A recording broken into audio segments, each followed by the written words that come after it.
Lecture du livre des Actes des Apôtres. À cette époque, le roi Hérode Agrippa se saisit de certains membres de l'Église pour les mettre à mal. Il supprima Jacques, frère de Jean, en le faisant décapiter. Voyant que cette mesure plaisait aux Juifs, il décida aussi d'arrêter Pierre. C'étaient les jours des pains sans levain. Il le fit appréhender, emprisonner et placer sous la garde de 4 escouades de 4 soldats. Il voulait le faire comparaître devant le peuple après la Pâque. Tandis que Pierre était ainsi détenu dans la prison, l'Église priait Dieu pour lui avec insistance. Hérode allait le faire comparaître. Or, Pierre dormait cette nuit-là, entre 2 soldats.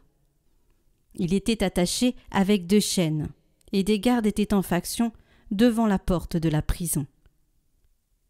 Et voici que survint l'ange du Seigneur, et une lumière brilla dans la cellule.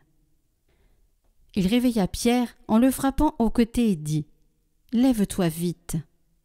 Les chaînes lui tombèrent des mains. Alors l'ange lui dit « Mets ta ceinture et chausse tes sandales. » Ce que fit Pierre.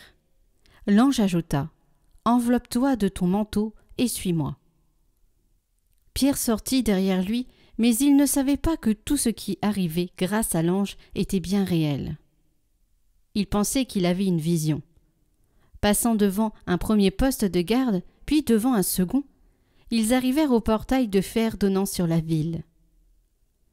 Celui-ci s'ouvrit tout seul devant eux. Une fois dehors, ils s'engagèrent dans une rue, et aussitôt l'ange le quitta. Alors, se reprenant, Pierre dit « Vraiment, je me rends compte maintenant que le Seigneur a envoyé son ange, et qu'il m'a arraché aux mains d'Hérode, et à tout ce qu'attendait le peuple juif. »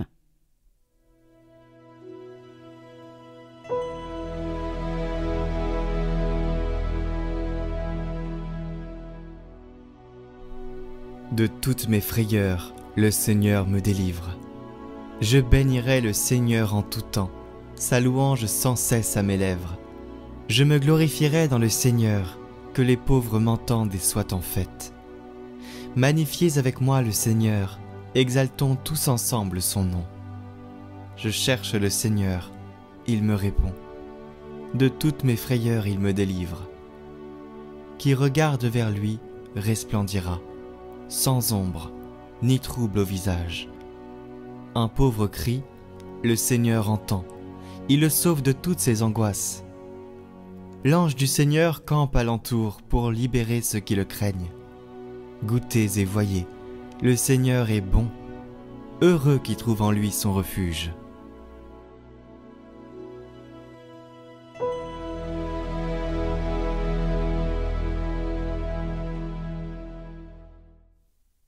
Lecture de la 2e lettre de saint Paul apôtre à Timothée. Bien-aimé, je suis déjà offert en sacrifice, le moment de mon départ est venu. J'ai mené le combat, j'ai achevé ma course, j'ai gardé la foi. Je n'ai plus qu'à recevoir la couronne de la justice. Le Seigneur, le juste juge, me la remettra en ce jour-là, et non seulement à moi, mais aussi à tous ceux qui auront désiré avec amour sa manifestation glorieuse. Tous m'ont abandonné, le Seigneur, lui, m'a assisté. Il m'a rempli de force pour que, par moi, la proclamation de l'Évangile s'accomplisse jusqu'au bout et que toutes les nations l'entendent. J'ai été arraché à la gueule du lion. Le Seigneur m'arrachera encore à tout ce qu'on fait pour me nuire. Il me sauvera et me fera entrer dans son royaume céleste. À lui la gloire, pour les siècles des siècles. Amen.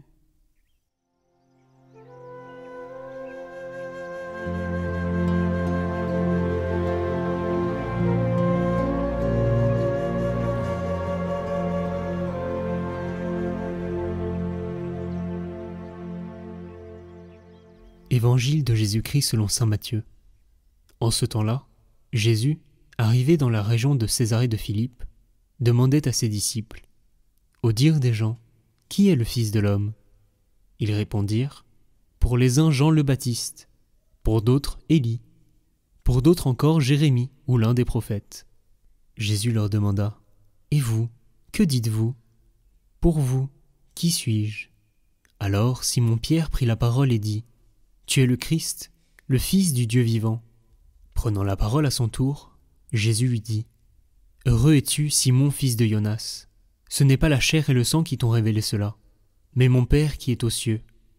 Et moi je te le déclare, tu es Pierre, et sur cette pierre je bâtirai mon église, et la puissance de la mort ne l'emportera pas sur elle.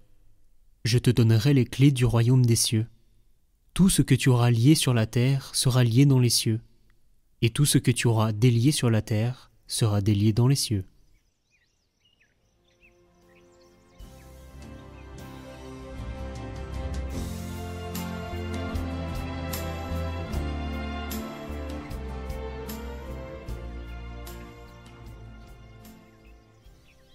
Commentaire de saint Maxime de Turin. Je te donnerai les clés du royaume des cieux. Le Seigneur a reconnu en Pierre un intendant fidèle auquel il a confié la clé du royaume, et en Paul, un maître qualifié à qui il a donné la charge d'enseigner dans l'Église. Pour permettre à ceux qui ont été formés par Paul de trouver leur salut, il fallait que Pierre les accueille pour leur repos. Quand Paul aura ouvert les cœurs en prêchant, Pierre ouvre aux âmes le royaume des cieux. C'est donc une sorte de clé que Paul a également reçue du Christ, la clé de la connaissance qui permet d'ouvrir les cœurs endurcis à la foi, jusqu'en leur tréfonds. Ensuite, elle fait apparaître au grand jour, dans un dévoilement spirituel, ce qui était caché à l'intérieur. Il s'agit d'une clé qui laisse échapper de la conscience la confession du péché et qui renferme à jamais la grâce du mystère du Sauveur. Tous deux ont donc reçu des clés des mains du Seigneur, clé de la connaissance pour l'un, clé du pouvoir pour l'autre. Celui-ci dispense les richesses de l'immortalité, celui-là distribue les trésors de la sagesse. Car il y a des trésors de la connaissance, comme il est écrit, « Ce mystère, c'est le Christ, dans lequel se trouvent cachés tous les trésors de la sagesse et de la connaissance. » Deux grands apôtres, apôtres de l'Évangile et deux colonnes portantes de l'Église, Pierre et Paul. Et nous fêtons aujourd'hui leur mémoire. Regardons de près ces deux témoins de la foi. Au centre de leur histoire, ce n'est pas la bravoure, mais au centre, c'est la rencontre avec le Christ qui a changé leur vie. Ils ont fait l'expérience d'un amour qui les a guéris et libérés, et c'est pourquoi ils sont devenus apôtres et ministres de la libération pour les autres. Pierre, le pêcheur de Galilée, a été tout d'abord libéré du sentiment d'inaptitude et de l'amertume de l'échec. Et cela s'est produit grâce à l'amour inconditionnel de Jésus. L'apôtre Paul a également expérimenté la libération du Christ. Il a été libéré de l'esclavage le plus oppressant, celui de son moi. Et de Saul, nom du premier roi d'Israël, il est devenu Paul, qui signifie petit. Chers frères et sœurs, l'Église regarde ces deux géants de la foi et voit deux apôtres qui ont libéré la puissance de l'Évangile dans le monde uniquement parce qu'ils ont d'abord été libérés par la rencontre avec le Christ. Saint Pierre et Saint Paul, c'est à votre prédication, à votre zèle, que l'Église catholique doit sa propagation, son établissement et sa conservation. Saint Pierre, peu avant de sacrifier votre vie pour Jésus-Christ, vous avez promis avec un zèle paternel à tous les chrétiens que vous les auriez toujours présents à votre esprit et que vous vous souviendriez d'eux dans la joie du Seigneur. Saint Paul, votre zèle vous a porté à pourvoir, tandis que vous étiez ici-bas, aux besoins non seulement de ceux qui vivaient alors, mais aussi de ceux qui existeraient dans les siècles à venir. Que vos soins affectueux soient donc constants et efficaces pour nous aussi. Très saints princes des apôtres, Pierre et Paul, nous, vos humbles serviteurs, bénissons, louons et remercions notre Seigneur Jésus-Christ de ce qu'il a voulu vous désigner comme protecteur et patron de toute l'Église catholique.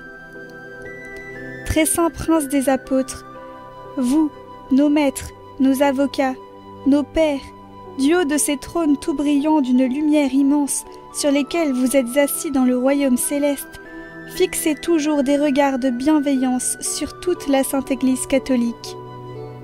Que le Seigneur donne à ses ministres cette vertu qu'il vous a donnée, qu'il conserve dans toute l'Église cette religion sainte que votre dévouement y a fondée, et que toutes les ovations confessent et adorent le Père, le Fils et le Saint-Esprit, unique dans sa nature, mais Dieu en 3 personnes. Seigneur, rendez-vous présent à nos supplications, et plein de confiance dans votre miséricorde, nous vous demandons, par l'intercession de vos saints apôtres Pierre et Paul, de nous secourir du haut du ciel dans votre bonté. Par Jésus-Christ notre Seigneur. Amen.